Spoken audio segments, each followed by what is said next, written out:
happy to announce that in this final panel we're very fortunate, and we have, as we lost Norman Stone in the last panel, we have gained Elisabeth Moutet in this panel. We're discussing now finally the victims of communism, which have been referred to throughout. This particular panel is dedicated to them. We have three distinguished speakers.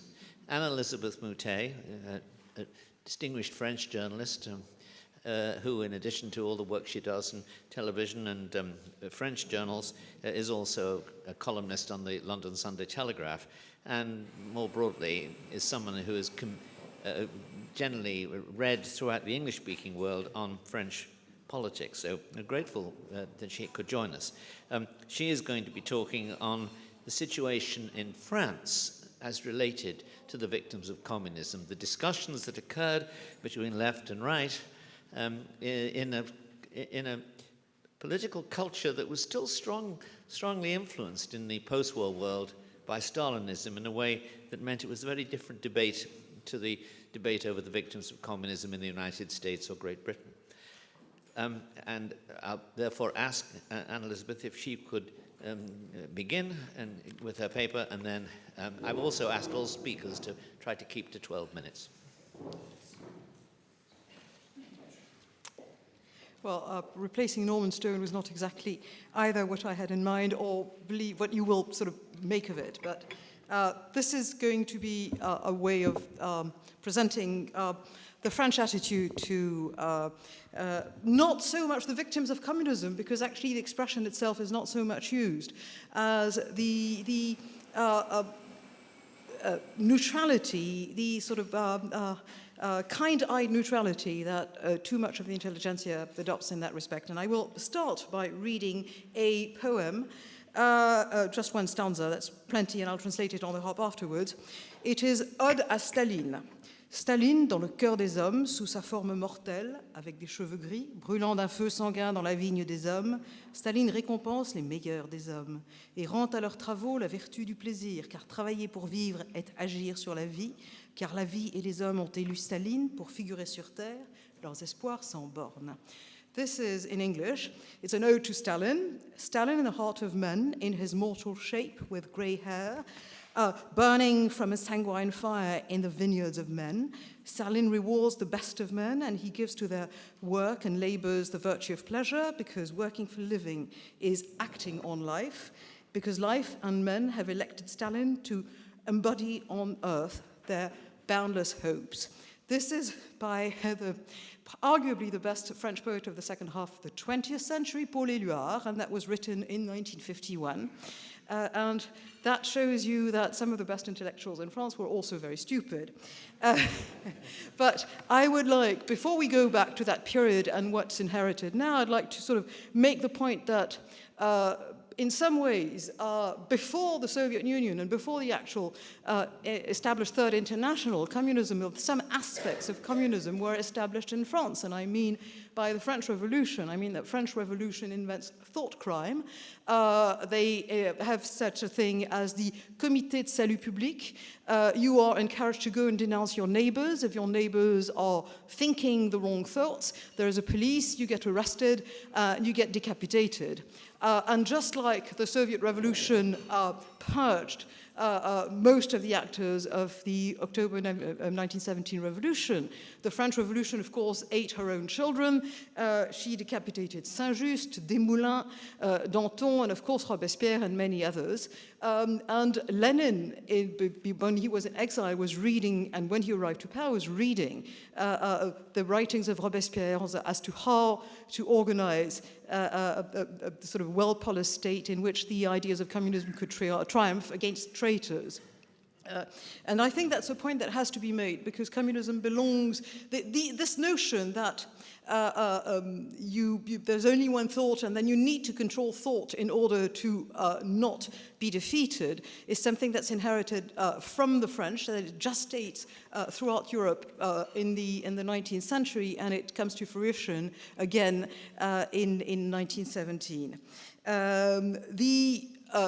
French Communist Party is created 3 years after the Communist Revolution. In 1920, there's a Congress at Tours, and that Congress splits the second, what was known as the same at the time as the Second International, and the two strains that you saw throughout the second half of the 19th century actually split, and there's a majority. Again, you have Bolsheviks and Mensheviks. The Mensheviks are the socialists, and the Bolsheviks are the Socialist Party, the Communist Party, and the Communist Party will start figuring the great, the beautiful, and the good, and the truth for too many intellectuals in the 30s. In the 40s, there's the fact that once the Ribbentrop-Molotov Pact is denounced by Germany, and Nazi Germany attacks the Soviet Union, the communists who stayed away from the resistance then join it. And the glow of the resistance is going to help them tremendously in 1945 when de Gaulle comes back. There's a provisional government, and that provisional government contains communists, because the communists, the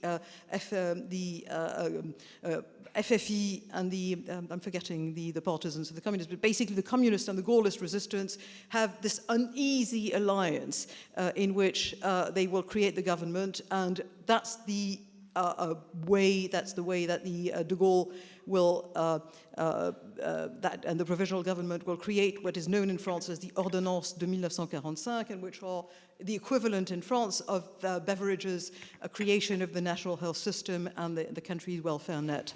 So this gives the French communists a kind of respectability which, quite frankly, they did not always respect. They did not always deserve. Maurice Thorez, the communist leader, spent the war in Moscow. The communists, as I said, did not participate in the resistance until given, I should say, the green light, but possibly the red light at the time of Operation Barbarossa. But after the war, they reach the highest count they reach in national elections is at the end of the 40s. I forget whether it's 49 or 48 or 49, and they have 28% of the vote in France, and they will hover at a quarter of the vote for at least 2 decades, and it will take May 68 to split the extreme left vote into more leftist party, a revived socialist party of sorts, and a new disposition of the French political. But they are a very strong force. They also control one of the unions, CGT, and CGT enforces the party. And then you have, around this, you have the communist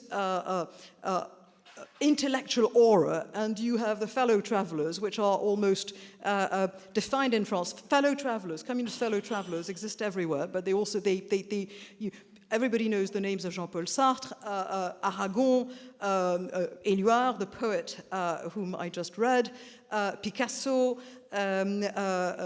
Joliot-Curie, the Nobel Prize winner, and these intellectuals not only define what has to be believed, and they support the Communist Party, but they support the Communist Party embodying a sort of greater good. So it's very difficult to answer the propaganda. For instance, they attack regularly intellectuals whom they believe are they're not on the side of the communists, and therefore they are wrong. And for instance, there is regular in L'Humanité and in intellectual magazines, you've got attacks on all sorts of intellectuals who do not answer. These other intellectuals, people like Fernand Braudel, the great historian, say, look, I read what they write about me and that it's bourgeois history and it's horrible, but it's not worth answering because it just makes them meaner and nastier, and I don't have the time. And that's the case of many intellectuals. And you have an attrition of form with intellectuals who slowly will be leaving the party. You had fellow travelers. At one stage, Albert Camus was looked upon with kindness by the party. He was never a member of the party, but he had enough things in common with the party for a bit that they liked him. When they stop thinking that Camus agrees with the values of the party, immediately he is denounced as a bourgeois. He's not a philosopher. I went to school in France in the late 70s, and I was told by my professor of philosophy, who was not a member of the party, that Albert Camus was not a philosopher. And there was a trickle-down effect of those pronouncements by the communist intelligentsia that together were strong enough so that they shaped the debate and the attitude to intellectual life in the country, and they pushed it towards this organized vision that was the vision of the party. And there was a great deal of dishonesty in that. There are two incidents that I'd like to talk about. One is the fact that Joliot-Curie asked Thomas Mann in 1951, so not very long before Thomas Mann's death, and he asked him to sign the Stockholm Appeal against nuclear weapons, which of course was had been organized by partisans of the Soviet Union. And Thomas Mann is extremely courtly and polite because he respects Joliot-Curie, and he says, no, I wouldn't like, but I understand your sentiments, etc. And Joliot-Curie then says that Mann lies and says that Thomas Mann signed the Stockholm Appeal. You will find this on the internet somewhere. And the L'Humanité, the party newspaper, uses a 1949 picture of Thomas Mann signing something else, and they don't Photoshop it, but they have people to retouch it, and they say this is a picture of Thomas Mann signing the Stockholm Appeal, and Thomas Mann denied it, and it was no use, it circulated. So that sort of thing went on. Other example is, and I've got the exact detail, especially the name of the man I want to quote, in 1950, a Czech intellectual called Zavis Kalandra was a poet, was arrested and judged in Prague. And André Breton and Paul Éluard had met him in Czechoslovakia in 1935. And André Breton got up a petition to ask for his liberation. And he got all sorts of names to sign it: Paul Claudel, René Char, Camus, Sartre, Simone de Beauvoir, and Éluard wouldn't sign it. And André Breton asked Éluard, look, we went together. This is a man who was your friend. How can you not help him? And Éluard said, I have too much to do with people who say that they're innocent to waste my time on guilty people who admit that they are guilty. And Kalandra was executed and hanged in 1950 in Prague. So the responsibility, I'm not sure that the signature of Éluard would have changed the mind of the executioners in Czechoslovakia, but the responsibility exists. In this world, what's interesting is that these things are forgotten, so that there's this kind of halo of well-meaning, sort of misguided sometimes opinions that hangs about the communist. It's all right to have been a communist in France. It's all right to still be a communist even now that we don't have many of those. And the notion that communism killed people does not exist. Yesterday I was taken with friends to visit the Museum House of Terror here in Budapest. I'm pretty sure you've all seen it. It is a very effective and very terrifying place, especially when you see the cellars where the tortures and the killings happened. And those things that we know about the Nazis in France, because we did not have a communist regime, but it was happening in all those countries. It has been written since 1990. Some people wrote it long before. That did not happen. Solzhenitsyn was published in France, was read, was commented by intellectuals like Jean-François Revel, and I will borrow a quote that Agnès Varda, the well-celebrated film director, told David Price Jones here, and he told me recently, she said, I never read Solzhenitsyn, he's a right-wing writer. And it is possible in Paris to be well-respected and still say those things. Now the question is, does communism, does the evil of communism being sort of blanked out or phased out in France, what's the result? The result is we do not have a communist party anymore. There's a very famous phrase of a Gaullist politician in France saying the French Communist Party is not on the left, it's in the east. That was perfectly true. They were financed, like many other parties, by Moscow, and they disappeared slowly from the French political scene, I would say in 2 or 3 stages, the post-May 68 and the scattering into various small parties of the extreme left, the changes that happen in other mainstream parties, and then, of course, the fall of the Soviet Union, so that now they poll between 3 and 5% in the elections. However, the communist mentality still exists in France. It's recognizable. It's the practice of excommunication. It's the practice of apportioning blame and kudos. It's the practice of saying you are on the left and therefore you are among the holy circle, or you are cast in outer darkness because you're not on the left.